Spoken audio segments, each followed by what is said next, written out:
adorar al Señor y fue un tiempo muy bonito. Compartíamos con los hermanos que nosotros como iglesia tenemos ese privilegio, ¿amén? Usted tiene ese privilegio.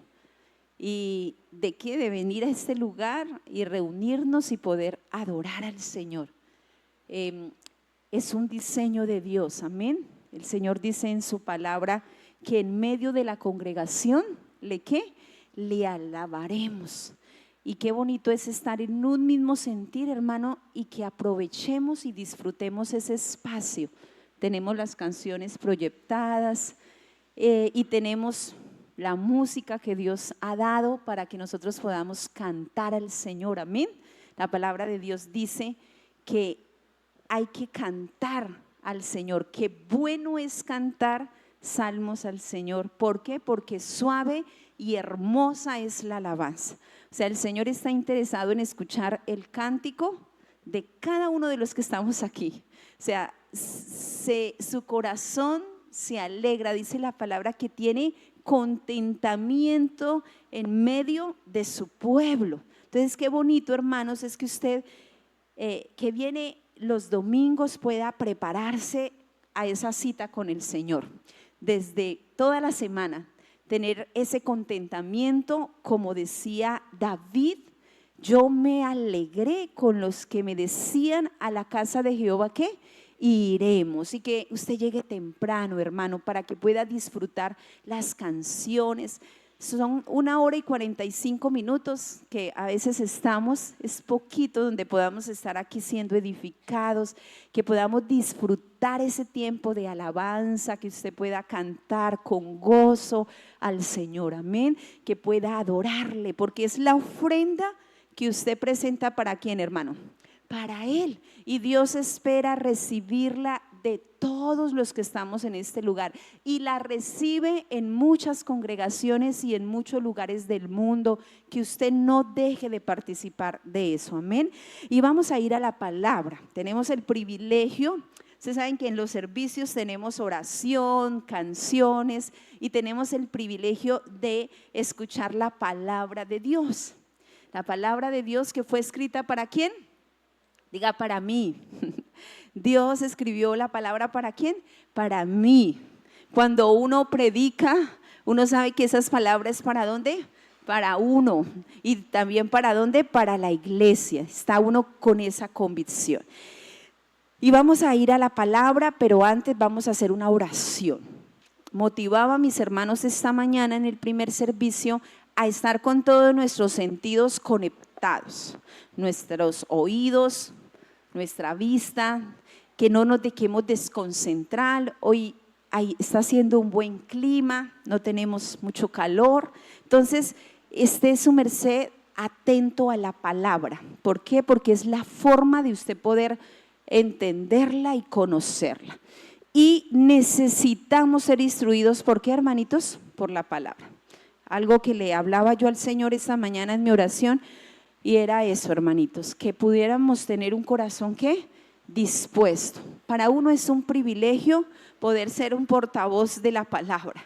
O sea, es un gozo uno poder compartir la palabra, porque es la palabra del Señor. Y para ustedes es un privilegio recibir esa palabra, ese mensaje de Dios. Y convencido estamos los que tenemos ese privilegio de enseñar, que esa palabra trae edificación, que esa palabra trae corrección, que esa palabra trae instrucción, y que esa palabra nos prepara para toda buena obra. Entonces quiero que usted sea intencional en hacer una oración, todos, y digámosle al Espíritu Santo que nuestros sentidos y que sobre todo su corazón pueda estar dispuesto, porque las palabras del Señor son espíritu y son vida, pero debe haber un corazón que dispuesto para recibirla, porque el salmista dijo: entonaré cánticos, esta es mi gloria, pero primero dice: mi corazón está ¿qué? Dispuesto, entonces entonaré cánticos, porque no se puede entonar cánticos si no hay un corazón ¿qué? dispuesto. Entonces vamos a decirle al Espíritu Santo que nos escucha, que queremos hoy tener un corazón dispuesto, unos oídos atentos para recibir la palabra. Incline ahí su rostro, cierre sus ojitos un momento y hable con el Espíritu Santo y dígale: Señor, yo necesito tu palabra. Dígale: gracias por escribir tu palabra para mí. Gracias porque tu palabra me sustenta, me vivifica, porque tu palabra me hace conocerte, Señor. Gracias por revelar tus pensamientos. Gracias por estar con nosotros, Señor. Aquí estamos, Señor, que podamos tener un corazón dispuesto para ti en esta hora, Señor. Que podamos estar atentos a las Escrituras, Señor. Que podamos recibir esta palabra y salir de este lugar queriéndote más, amándote más, más agradecidos con el gozo que tú puedes traer. Yo te pido que cada uno de los que estamos en este lugar podamos ser ministrados en esta mañana con tu palabra. Por favor, Espíritu Santo, toca los corazones, dispón nuestra vida para recibirla atentamente, guardarla y ponerla por obra, Señor. Haz lo que tú quieras hacer en este lugar. Enséñanos tu palabra, Señor. Nos disponemos en tus manos, Señor. Gracias. Amén y amén. Gloria a Dios. Vamos a ir a el libro de el Evangelio según San Marcos. Evangelio según San Marcos, capítulo 1, del 1 al 8. Vamos a estar allí leyendo estos 8 versículos. Lo voy a leer en la Reina Valera. Los que me quieran seguir en la lectura está aquí proyectada o en sus Biblias. Dice así la palabra de Dios. Principio del Evangelio de Jesucristo, Hijo de Dios. Como está escrito en Isaías el profeta. He aquí yo envío mi mensajero delante de tu faz, el cual preparará tu camino delante de ti. Voz del que clama en el desierto, preparad el camino del Señor, enderezad sus sendas. Bautizaba Juan en el desierto y predicaba el bautismo de arrepentimiento para perdón de pecados. Y salían a él toda la provincia de Judea y todos los de Jerusalén, y eran bautizados por él en el río Jordán, confesando sus pecados. Y Juan estaba vestido de pelo de camello y tenía un cinto de cuero alrededor de sus lomos, y comía langostas y miel silvestre. Y predicaba diciendo: viene tras mí el que es más poderoso que yo, a quien no soy digno de desatar encorvado la correa de su calzado. Yo a la verdad os he bautizado con agua, pero él os bautizará con Espíritu Santo. Vamos a volver a leer el versículo 7 y el versículo 8 y usted me va a ayudar en la lectura. Dice así, dice: y predicaba diciendo: viene tras mí el que es más poderoso que yo, a quien no soy digno de desatar encorvado la correa de su calzado. Yo a la verdad os he bautizado con agua, pero él os bautizará con Espíritu Santo. ¿Qué fue revelado, hermanos, al corazón de Juan el Bautista para él hacer esta declaración tan hermosa de que él no era digno de desatar encorvado la correa del calzado del que venía tras él, que era el que era poderoso, quien iba a bautizar en fuego? ¿Qué era lo que había sido revelado a Juan para él poder expresar eso, que no podía ser digno ni de desatar la correa de su calzado? Hay muchas interpretaciones en cuanto a este pasaje.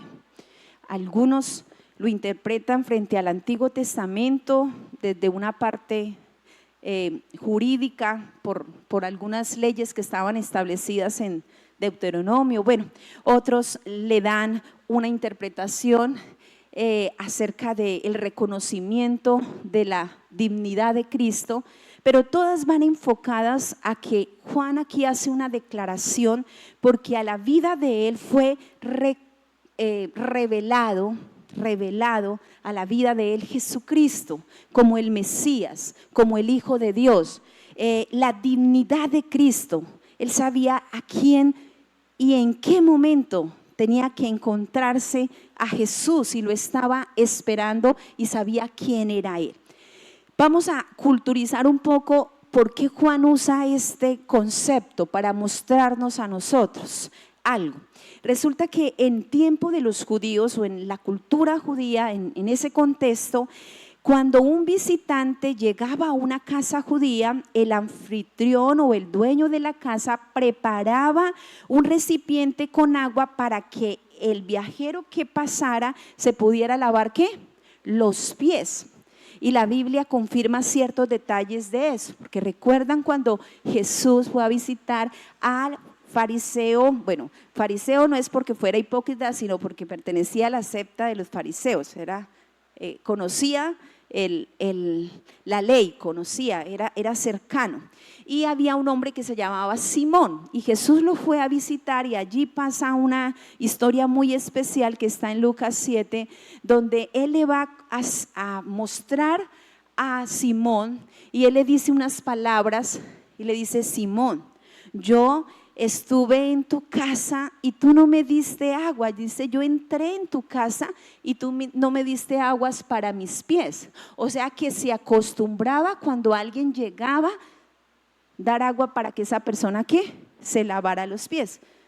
Entonces, cuando la persona que llegaba a la casa era alguien importante, dice el estudio que no solamente se le daba el agua, sino que muchas veces se hacía que los esclavos pudieran lavar los pies de esas personas.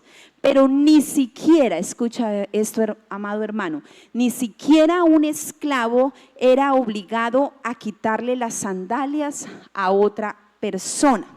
O sea que Juan el Bautista afirma que no es lo suficientemente digno ni como para desatar las correas del calzado de las sandalias ¿de quién? De Jesús, porque era lo que representaba Jesús para él, lo que era Jesús para él. Entonces Juan pone aquí en manifiesto que él está reconociendo la divinidad de Cristo, la dignidad de Cristo. Vamos a recordar y hacer un resumen de la vida de Juan el Bautista. Todos aquí, muchos de acá yo sé que conocen a Juan el Bautista porque de él se predica mucho. Y el Señor dijo que iba a ser un hombre poderoso en la tierra, grande en la tierra. Resulta que Juan el Bautista, hay una profecía en el libro de Isaías y en el libro de Malaquías. Hay una declaración que nosotros lo leímos cuando hicimos la lectura de San Marcos capítulo 1, en el versículo 2 y 3. Miramos la profecía que dio el profeta Isaías y Malaquías en cuanto a ese ministerio y a la persona de Juan el Bautista. Entonces ellos dijeron que él iba a ser un mensajero que iba a ir delante del Mesías, que iba a preparar el camino delante del Mesías, que iba a ser una voz que clamaría en el desierto: preparad el camino del Señor y enderezad sus sendas. Esa era la profecía escrita muchos años atrás en los profetas del Antiguo Testamento y que se cumplió en el tiempo de la manifestación de Jesús. ¿Por qué? Porque la palabra de Dios se cumple, porque la palabra de Dios permanece para siempre, porque Dios muestra su fidelidad, amada iglesia, y en eso usted y yo podemos estar seguros que ni una jota, ni una tilde, nada pasará que no se cumple, porque usted ve las profecías del Antiguo Testamento y las ve cumplidas en el Nuevo Testamento, y hay algunas que faltan por cumplirse, pero se cumplirán porque Dios es fiel. Él dijo: sea la luz, fue la luz. Él no miente, Él no se arrepiente y Él es un Dios fiel a su palabra. Entonces Juan está siendo profetizado que él iba a nacer y que iba a tener un ministerio. ¿Quién eran los padres de Juan el Bautista? La mayoría sabemos que el padre de Juan el Bautista se llamaba Zacarías. y era un sacerdote según Lucas, que ahora vamos a leer 2 pasajes de allí, pero usted puede confirmar eso en Lucas 1, los que toman apuntes. En Lucas 1 se va a dar una descripción maravillosa de los padres de Juan y de la vida de Juan, el nacimiento, el bautismo, el ministerio de Juan. Pero entonces aparece Zacarías, un sacerdote de la clase de Abías, que era el padre de Juan el Bautista, y está Elizabeth, que era una de las hijas de Aarón y que era prima de María, la madre de Jesús. Entonces, según la Biblia, en Lucas 1 dice que ellos dos eran justos delante de Dios. Dice, ambos eran ¿qué? Justos delante de Dios. También dice que andaban irrepresiblemente en los mandamientos de el Señor y las ordenanzas. Había una situación. Elizabeth no tenía hijos, era estéril y ya era de edad avanzada. Pero ¿cómo Dios responde? Porque cuando Dios da una palabra, así todas las circunstancias presentes sean contrarias, si es la palabra de Dios, Dios la cumple. Entonces, Zacarías se encontraba ministrando en el templo, según el orden para los sacerdotes ministrar, y era el turno. Yo me imagino el privilegio de Zacarías que le llegara ese momento, porque dice la Biblia que tenía que presentar el incienso. O sea, él tenía que entrar al lugar santísimo. Recuerden que en ese tiempo el templo, así como el tabernáculo, tenía una estructura, un orden, y había un lugar santísimo, un lugar santo. Entonces dice la escritura que él tenía que entrar al lugar santísimo a presentar ese incienso. Él entró, el pueblo estaba fuera de ese lugar porque el pueblo no tenía acceso a ese lugar. Nosotros ahora sí tenemos acceso a esa presencia, amén. Eso es maravilloso, y Juan eso lo conoció, eso fue revelado a él. Entonces Zacarías estaba allí ofreciendo ese incienso y el ángel Gabriel se le aparece y le dice: no temas, Zacarías, el Señor ha oído tu oración. Hermanos, cuando usted y yo nos disponemos para rendir nuestra vida al Señor, Él se encarga de el tiempo perfecto, dar la respuesta.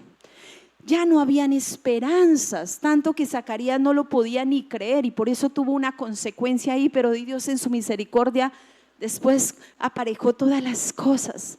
Pero Él se encarga cuando nosotros nos disponemos ¿qué? A servir en sus manos. ¿Cuántos años, hermanos? Alguna vez escuché a alguien que decía, no sé si la palabra lo registra, no lo he leído, si alguien lo ha leído lo puede confirmar, que llevaba casi más de 20 años orando por tener ¿qué? Un hijo. ¿Ustedes saben la importancia para los padres judíos tener hijos?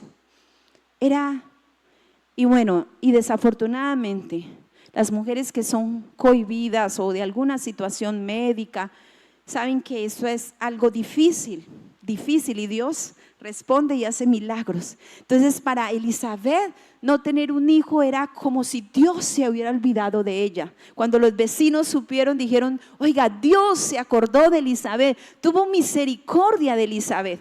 Pero entonces allí Dios le da esa profecía a Zacarías y le dice: Elizabeth va a tener un hijo y vas a llamar su nombre Juan. Y le dijo: este hombre traerá gozo y alegría a tu corazón. ¿Qué traen nuestros hijos a nosotros, hermanos? Gozo y alegría. Yo todos los días cuando trato de abrazar a mis hijas, todo el tiempo, o sea, cuando me levanto yo las abrazo y les digo: te amo, porque es un gozo y una alegría. Tener a nuestros hijos es algo que Dios ahí muestra su amor con nosotros. Entonces, Él dice: Juan el Bautista va a traer gozo y alegría a tu casa y va a ser un hombre que va a traer su nacimiento regocijo para muchos. Muchos se regocijarán de su nacimiento. Dice, porque este será grande delante de Dios. Y dice, será lleno del Espíritu Santo desde el vientre de su madre. Desde el vientre de su madre va a ser lleno del Espíritu Santo y hará que muchos hijos de Israel se vuelvan y se conviertan al Dios, al Señor Dios de ellos. ¿Y se cumplió esa palabra? Se cumplió. Lo vamos a ver ahora en Lucas. Vamos a ver a Lucas capítulo 1.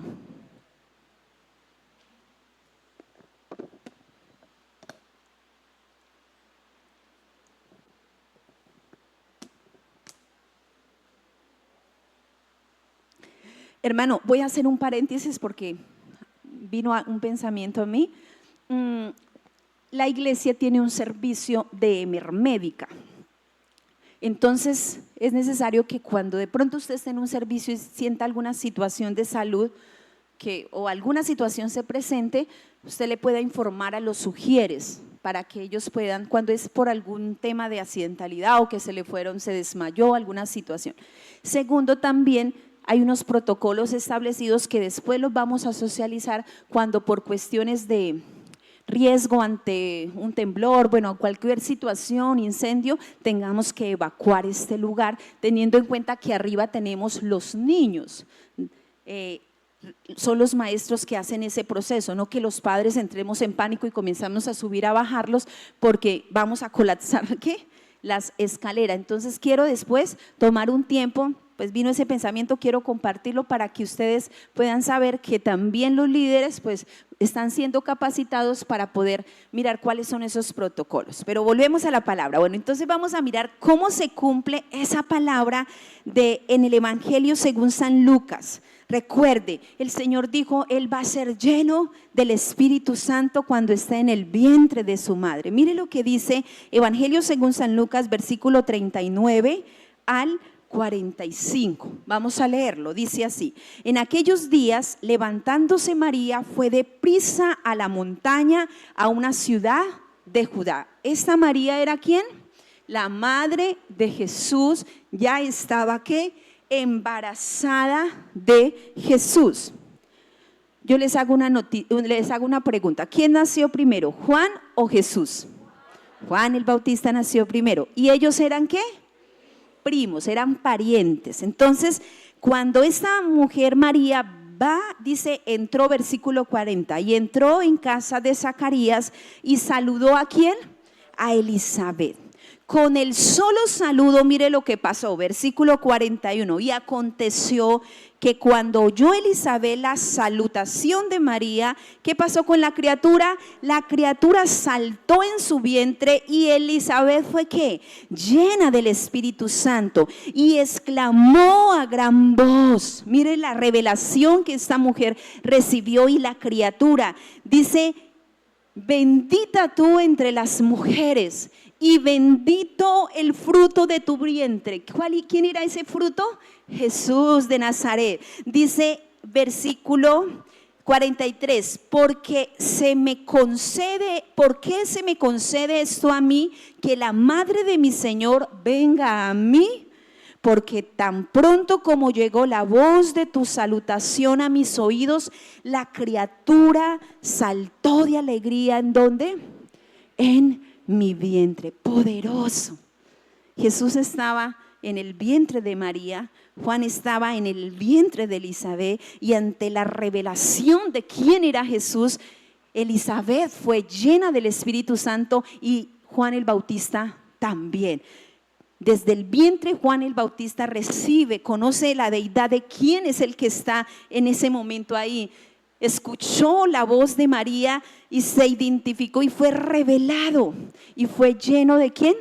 Del Espíritu Santo. El Espíritu Santo habita en una persona y es llena por él cuando Jesús ha sido revelada a su vida. Por lo tanto, esa persona ha creído en un unigénito Hijo de Dios. para que el Espíritu Santo llene una persona y el Espíritu Santo habite en una persona, es porque esa persona ha creído y Jesús ha sido revelado que al corazón de esa persona. Ahora, Juan y su mamá son llenos del Espíritu Santo, pero también su papá es lleno del Espíritu Santo cuando Juan nace.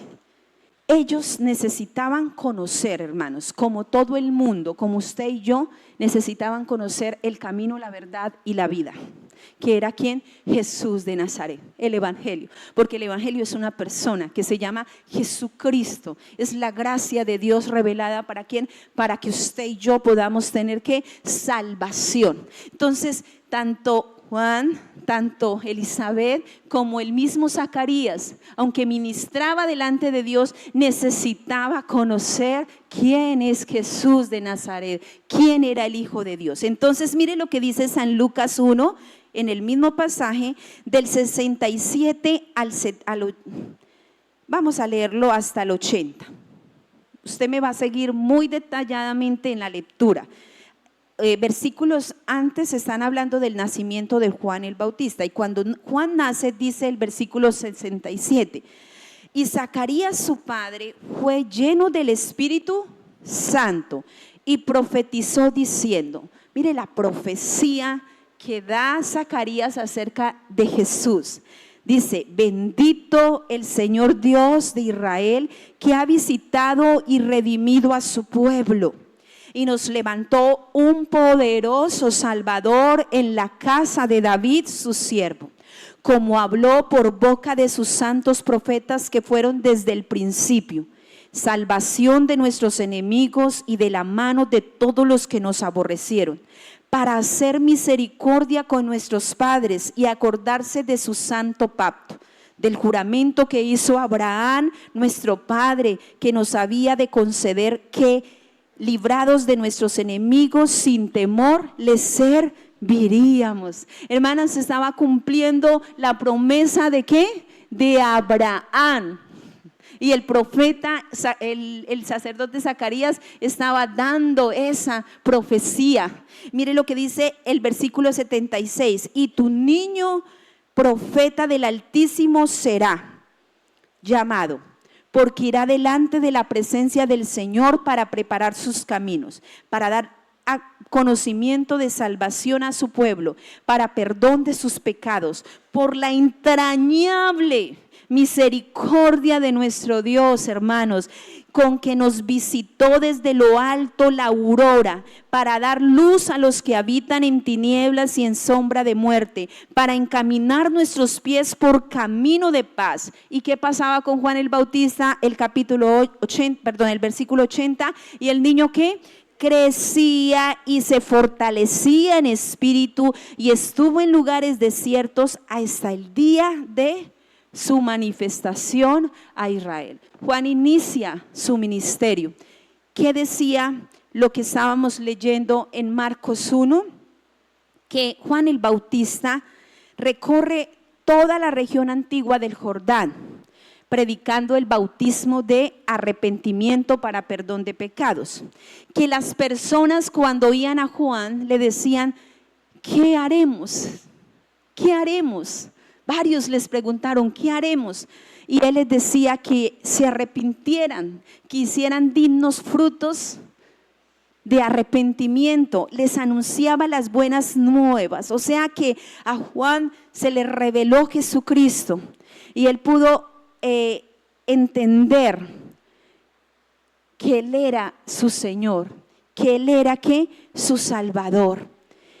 Juan mismo en Apocalipsis va a hacer una declaración y él va a declarar 4 cosas en Apocalipsis. Ahora lo vamos a leer. Lo primero que él va a decir es que Jesucristo es el testigo fiel, el primogénito entre los muertos, y dice el soberano de los reyes de la tierra. Lo segundo que él va a decir en Apocalipsis es que Jesucristo es el que nos amó y nos lavó de nuestros pecados. Lo tercero que él va a decir es que Jesucristo nos hizo reyes y sacerdotes para Dios Padre. Y lo cuarto que veo yo en el primer capítulo de Apocalipsis, él dice que Jesucristo viene con las nubes y todo ojo lo verá. Léalo conmigo. Vamos a ir a Apocalipsis y vamos a detenernos porque esta es una de las últimas citas que vamos a leer en esta mañana. Apocalipsis capítulo 21.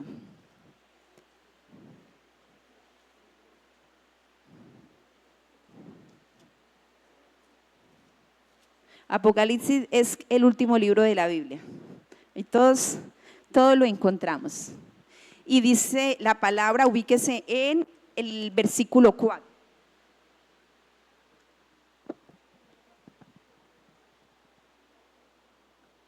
Versículo 4, amén. Mire lo que dice, hermano, léalo atentamente para que usted pueda comprender lo que al corazón de Juan el Bautista y al corazón de nosotros debe estar esta revelación. Él dice lo siguiente: Juan, a las 7 iglesias que están en Asia, gracia y paz a vosotros del que es y que era y que ha de venir, y de los 7 espíritus que están delante de su trono. Versículo 5, y de Jesucristo el testigo fiel, el primogénito de los muertos, el soberano de los reyes de la tierra, al que nos amó y nos lavó de nuestros pecados con su sangre, y nos hizo reyes y sacerdotes para Dios su Padre. A Él sea la gloria e imperio por los siglos de los siglos. Amén. 7. He aquí que viene con las nubes, y todo ojo lo verá, y los que le traspasaron, y todos los linajes de la tierra harán lamentación por él. Y dice él, sí, amén. Y el versículo 8 dice, yo soy el alfa y la omega, el principio y el fin, dice el Señor, el que es y que era y que ha de venir, el Todopoderoso. Hermanos, miren, Juan, cuando se encuentra en la isla de Patmos delante del Señor, que cuando él lo ve, él dice que cae como ¿qué? Como muerto, porque a él había sido revelada la dignidad del que es, del que era y el que ha de venir. Entonces él cae como muerto y el Señor le tiene que decir, venga, no temas, y lo tiene que fortalecer. Entonces, hermano, cuando Jesús vino a Juan a ser bautizado, recuerdan que Juan tiene ese privilegio de bautizar a Jesús, y Juan se le oponía. Juan le decía, ¿cuál fue la expresión? Yo necesito ser bautizado por ti. ¿Cuál es la actitud de un corazón cuando Jesús se revela al corazón? Esa persona le dice, Señor, yo te necesito. Yo necesito de ti. Aquí nadie me impone. No es una obligación. No es que alguien me lleve. Es algo que sale de mi corazón en rendición al reconocer la deidad y la grandeza de Jesús. Y él dice, él, testigo fiel al corazón de Juan, él sabía que había alcanzado Jesús para él. Y él dice, toda esa profecía que fue dada a los profetas en el Antiguo Testamento, en el tiempo de Jesús, de los días del Cristo, había sido revelado a Juan el Bautista. Y él lo llama aquí el primogénito de los muertos, el soberano de los reyes de la tierra. Mire, en la Biblia encontramos más de 500 designaciones de lo que es Jesús. Y el mismo Juan en el Evangelio dice, él es el pan de vida, la luz del mundo, la puerta de las ovejas, el buen pastor, la resurrección y la vida, el rey de reyes, el príncipe de paz, el alfa y la omega, Emmanuel, Dios con nosotros, la imagen del Dios invisible, el primogénito de toda la creación, el deseado de las naciones, la estrella resplandeciente, el príncipe de los pastores, hermanos. Y podríamos durar 1 hora aquí hablando de lo que fue revelado a los siervos de Dios, de la dignidad y de la grandeza de nuestro Señor, ¿qué? Jesucristo. Y Juan reconocía eso. Juan sabía quién estaba delante de él. Por eso cuando los discípulos fueron a Juan y le dijeron, oye Juan, allá hay uno que todo el mundo le está siguiendo. Juan estaba en la cárcel. Juan mostró una humildad en su corazón y él le dijo, vayan y le pregúntenle que si debo esperar a alguien más o si él eres el que había de venir. Entonces los discípulos de Juan, como obedientes, porque todo discípulo es ¿qué? Se aprende a sujetar. Llegó y lo encontraron y le dijeron, Juan les manda a decir que si va a esperar a otro, que si usted es el Cristo. Y él le dijo, dígale que los cojos son sanados, que los muertos son resucitados, que los paralíticos andan, que a los ciegos es dada la vista y que el reino de Dios es anunciado a todo el mundo. Y corrió. Denle ese aplauso al Señor porque es que es digno de ser alabado. Él es digno de ser glorificado. Y cuando van los discípulos y le dicen, no, es que se nos están, ¿sabe qué dijo él? A nadie le es dado las cosas si no vienen de Dios. Dijo, la esposa es del esposo y el amigo del esposo, dijo Juan, o sea, él se goza en el esposo y me gozo aún y mi gozo ha sido cumplido y es necesario que yo mengüe para que el que crezca. Eso pasa en la vida cuando una persona recibe a Jesús. Menguamos nuestra carnalidad, menguamos en nuestra humanidad, menguamos en nuestros pensamientos, menguamos en nuestras intenciones para que el que crezca en nosotros. Entonces Juan va a decir que Él es el que nos amó y que nos lavó de nuestros pecados. Esa frase suena muy bonito y es una frase que se maneja tradicionalmente en todas las iglesias, hasta las que son tradicionales, pero eso tiene un sentido profundo, hermanos, en cuanto a cómo Él ha sido revelado a mi vida, en que cómo yo conocí el Evangelio. Si la persona experimenta la obra redentora del amor de Cristo, experimenta lo que el Señor dijo en Isaías 43:25 cuando dijo, yo soy Jehová. Él dijo, yo soy el que borro tus rebeliones por amor a mí mismo, por amor a Él, y no me acordaré de tus ¿qué? Tus pecados. Cuando uno viene a Jesús, uno reconoce que necesita el perdón de Él. Y lo primero que uno reconoce es que Él me ha perdonado, que realmente yo fui perdonado, que mis pecados fueron perdonados. O sea, que hubo una intención en Jesús. Y la palabra dice, lo habla, que si Cristo no resucitara, nosotros estaríamos ¿qué? Aún en vuestros pecados. Vana sería nuestra ¿qué? Nuestra fe. Porque si Él resucitó es porque fue crucificado y porque murió. Y si Él no ha resucitado, dice Pablo, vana sería mi predicación. Y usted y yo estaríamos en nuestros pecados. Pero hay un reconocimiento. Cuando la persona llega al Evangelio, hay un reconocimiento de que es un pecador. Se siente pecador. Siente que la maldad está sobre él y que necesita de un salvador, que necesita a ese salvador. Es como cuando usted está en el mar y hay un salvavidas y usted comienza en las olas a hundirlo, y usted comienza a mirar y a clamar. ¿Por qué? Por ese salvavidas, y pide auxilio. Hay un reconocimiento de que usted se está ahogando. Cuando yo vengo al Evangelio, hay un reconocimiento que yo he pecado, que yo estaba separada de Dios. Hermano, ahí comienza todo, y todo lo demás vendrá. ¿Por qué? Por añadidura. Hay personas que se acercan a Dios por una necesidad, y Dios hace procesos, porque Dios es un Dios de procesos y Dios es un Dios bueno. Antes de ser juez es Padre, y en siendo Padre muestra su justicia, hermanos. Es nuestro creador y cuida de su creación. Yo le decía a los hermanos en el discipulado, yo me siento muy contenta como cuando escucho las palabras que Jesús le dijo a Pablo: Pablo, ¿por qué me persigues? Pablo estaba persiguiendo a la iglesia. O sea que el que persigue al pueblo de Dios, ¿lo persigue a quién? A Él. Él está delante de nosotros. Y Juan aquí va a reconocer que es su amor.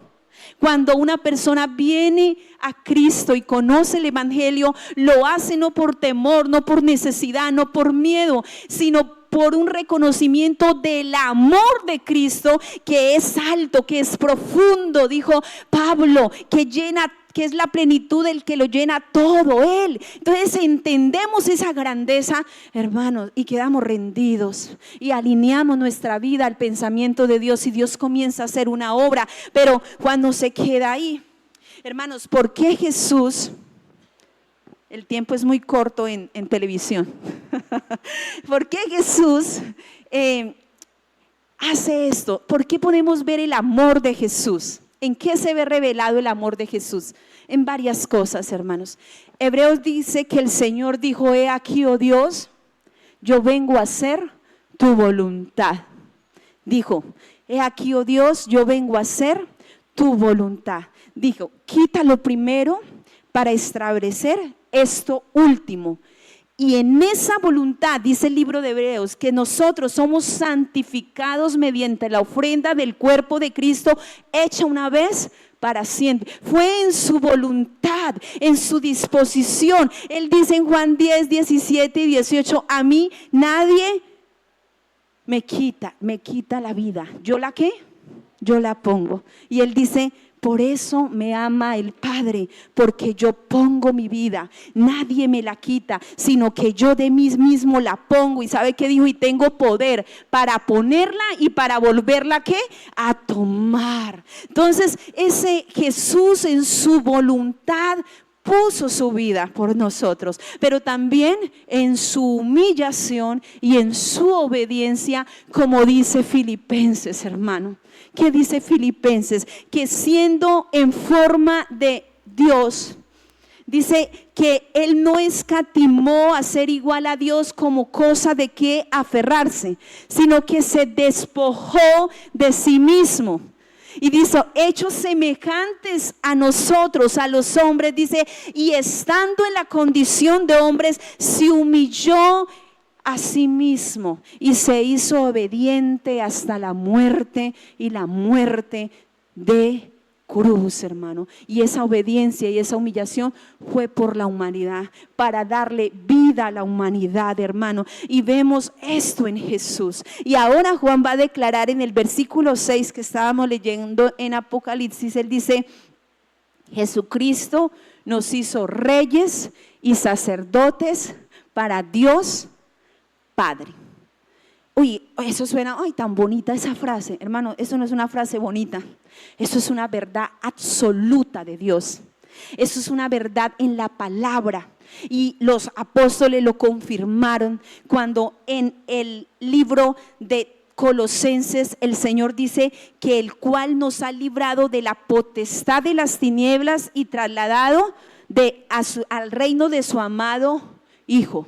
O sea que el Señor, para hacerme rey y sacerdote de Dios Padre, porque es de Dios Padre, entonces me traslada a su reino. Estaba en un reino de las tinieblas y ahora me trasladó al reino ¿de quién? De su amado Hijo Jesús. Y en el reino de su amado Hijo me va a dar una posición diferente. Ahora aquí en el reino de las tinieblas era esclavo del pecado. Mi condenación era la condenación de la muerte eterna. Pero ahora en el reino de su Hijo amado me dice: ahora ustedes son llamados ¿qué? Hijos de Dios. Ya no somos esclavos, sino ahora somos siervos ¿de qué? De justicia. Somos hijos de Dios, porque la palabra declara que mirad cuál amor nos ha dado ¿quién? El Padre, para que usted y yo seamos llamados ¿qué? Hijos de Dios. ¿Y qué dice Primera de Pedro 2:6? Qué versículo tan precioso. Yo estoy ahí, usted está incluido. Dice: mas vosotros sois linaje escogido. Dice la palabra. ¿Qué más dice? Mas vosotros sois un linaje escogido. ¿Quién lo escogió? ¿El pastor Bulla lo escogió para usted ser parte de esta congregación? No, Dios lo escogió para ser parte del pueblo de Dios y nos gozamos de que usted haga parte de esta congregación. Pero dice la palabra, ustedes son linaje escogido, son un real sacerdocio, son una nación santa, son un pueblo adquirido por Dios para que anunciéis que las virtudes de aquel que nos llamó de las tinieblas a su luz, ¿qué? Ahora, hermanos, como ya no estamos en este reino y en este reino había una herencia, ahora nos traslada a otro reino, entonces aquí nos va a dar otra herencia. La herencia era la condenación eterna. Ahora su herencia ya ha sido pagada, es su herencia, es mi herencia y es la vida, ¿qué? La vida eterna, porque la Biblia dice que hemos sido herederos de Dios. Dijo, como ya no son esclavos sino hijos, como hijos, dice Romanos, ahora ustedes son herederos de Dios y coherederos en Cristo Jesús. Eso dice el Señor, hermano, y nos traslada a esa posición. Y hoy usted y yo nos tenemos que ver como hijos ¿de quién? De Dios, con toda la plenitud y el respaldo que su papá nos puede dar. Nuestro papá, ¿qué? Dios, aleluya, gracias Señor. Y terminamos, hermanos, con lo siguiente. Yo voy a pedirle a Juan que me ayude acá con lo siguiente. Mire lo que dice el versículo 7, eso me escaramucia y yo sé que a más de uno aquí como que le pone los pelitos de punta. Versículo 7, mire lo que se va a cumplir, hermanos. He aquí que viene con las nubes, hermano. Y la denominación panamericana lo verá. ¿Quién lo verá? Todo ojo lo verá. Hermano, mire lo que dice, y los que le traspasaron y todos los linajes de la tierra harán lamentación por él. Sí, amén. Y él dice, yo soy el principio y el fin. Como quien dice, en mí está todo. Hermano, lo veremos. Y nosotros como cristianos, cuando Él ha sido revelado a nuestra vida, tenemos que caminar en esa verdad. Se cumplirá, se cumplirá. Así como pasó en tiempos del llamado del pueblo de Israel, que Él les prometió un libertador y pasaron años, tanto que la escritura dice en Primera de Pedro que ellos querían ver el tiempo de Cristo, el tiempo que sería manifestado, pero no lo pudieron ver. Pasaron más, casi 4000 años para ser manifestado, y dice que a nosotros se nos manifestó, y él mismo habló en su ministerio diciendo, yo me voy, pero ¿qué? Pero volveré, hermanos. Y ¿sabe cuál fue el mensaje de los hombres, de los ángeles, cuando los discípulos vieron ascender a Jesús? Ellos estaban en Hechos, está 1. Ellos vieron a Jesús ascender, y yo creo que yo también había hecho lo de ellos. Ellos se quedaron mirando al cielo, o sea, se iba su Salvador, su Señor, y ellos se quedaron mirando al cielo, y unos ángeles se paran y les dicen, varones Galileos, ¿por qué estáis mirando al cielo? Dice, ese mismo Jesús que ha sido tomado de vosotros al cielo, así mismo que vendrá. Amén. Hermanos, no sabemos cuándo, pero usted debe vivir como dice Apocalipsis. Sí, Señor, ven. Cuando terminó ahorita el primer servicio, una hermanita se me acercó. Y esto me ponía alegre. Y ella decía, hermanita Diana, cuando usted dijo que, cuando usted leyó la palabra, que todo ojo lo verá, cuando yo no era cristiana, ella dijo así, cuando yo no era cristiana, yo tuve un sueño y yo pude experimentar y ver la venida del Señor Jesús. Dijo, y yo veía que toda rodilla, todas las gentes se arrodillaban, todas las personas se arrodillaban. Y yo pensaba en Filipenses, hermano, que dice que Él fue exaltado, ¿dónde? Hasta lo sumo. ¿Dónde está el Hijo de Dios? A la diestra del Padre. Y dice la palabra que cuando Él venga, toda rodilla se va a postrar delante de Él y tendrá que reconocer que Él es el Señor. Póngase de pie, iglesia. Hable con el Señor en esa hora. Eso ha sido revelado a nuestra casa, a nuestra familia. Al que está sentado en el trono, vamos a adorarle un momento. Él es digno.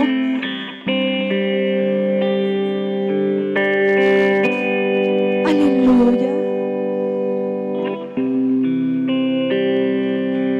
En el trono, Señor.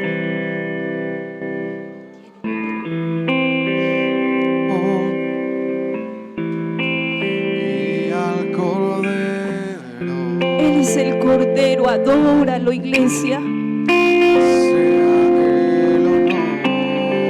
A Él sea la gloria. Oh, santo, santo. Te amo, Jesús de Nazaret, te amo.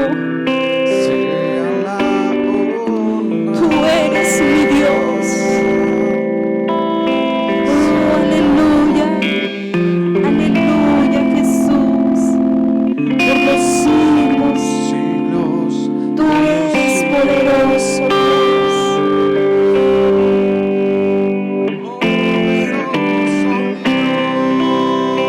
Él es Dios. Habla con tu Señor, iglesia. Aquel Jehová. Oh, santo, santo, santo, santo, santo. Al que está sentado Contempla la hermosura de tu Señor, amada iglesia. en el trono. Amigo, no pierdas el tiempo sin poderle contemplar. Y al Cordero. Jóvenes, no perdamos nuestra juventud sin conocer su amor. Sea el honor. Mujer, tú que has sido llamada, Sea así la como Elizabeth fue gloria. llena del Espíritu, dile: Señor, yo quiero que tú me llenes del Espíritu Sea Santo. la honra. Yo quiero esta promesa para mí, para mis hijos, Sea Señor. el dominio. Revélate a mi generación, Señor. Por los siglos de los siglos. Poderoso Dios. Poderoso Dios. Poderoso Dios. Mi alma clama por ti. que nuestra alma pueda entender esta verdad, Señor. Osanda la bajaya, ribicanda la jaya. Rompe toda incredulidad. Rompe todo yugo, Señor. Rompe todo orgullo, toda soberbia, toda indiferencia. Que tu gloria sea manifestada en nuestro corazón. Dígaselo, iglesia, tú eres poderoso. Poderoso Dios. Santo, santo, santo. Poderoso Dios. Tuya es la gloria, tuya es la honra. Poderoso Dios. Mi alma clama por ti. ¿Qué tal si le dices: Señor, aquí estoy? Señor, aquí estamos rendidos a tus pies. Él quiere revelarse a nuestra vida. Gracias, Jesús, gracias, porque tú eres el principio y el fin. Te amamos y te adoramos. Te queremos servir, Señor. Te queremos adorar, Señor. Gracias, gracias. ¿Por qué no le damos un fuerte aplauso a ese poderoso Dios? Poderoso Dios. Gracias, Espíritu Santo, gracias, gracias. Puede sentarse, vamos a sentarnos, nos van a regalar